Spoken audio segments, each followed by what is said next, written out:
Right, this is part one of how to wire a ceiling rose.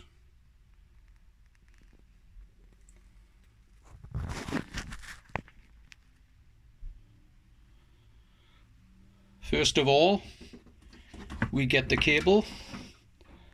This is the cable that's running from the consumer unit for the power. So let's start off with the live. So that goes there. The screwdriver.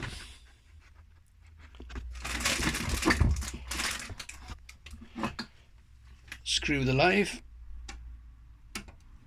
Make sure you tighten it up nice and tight. Once you've tightened it up, give it a bit of a pull to make sure it's enough slack. Okay. Next, we have the neutral. So put the neutral there. If I can find it. It doesn't want to go in at the moment. Let's try another one.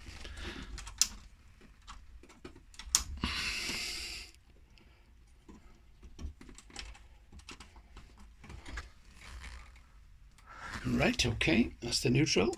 Tighten it up. Right, that's neutral. Now the earth. As you can see, it hasn't got any sleeving on it. So what I'll do, I'll get a piece of sleeving.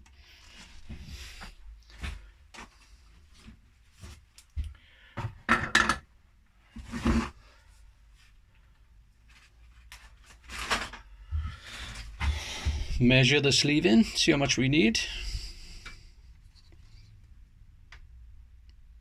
So if I cut it there.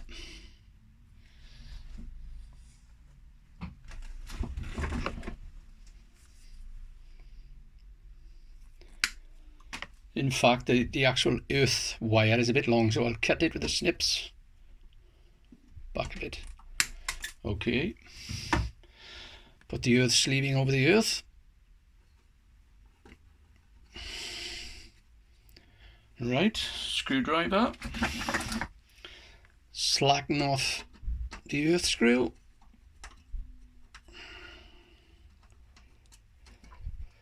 Put the earth into the terminal. Make sure it's all the way in. As you can see, it is.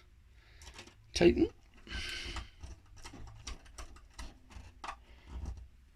Right. That's part one. As you can see, that's the cable coming from the consumer unit, or that's the first. So this is the first ceiling rose. So that's the power coming from the consumer unit. If it was the second rose, this cable would be coming from the first rose for power. So we'll call it the first rose, which will be consumer unit cable. Okay. Right. That's the end of part one.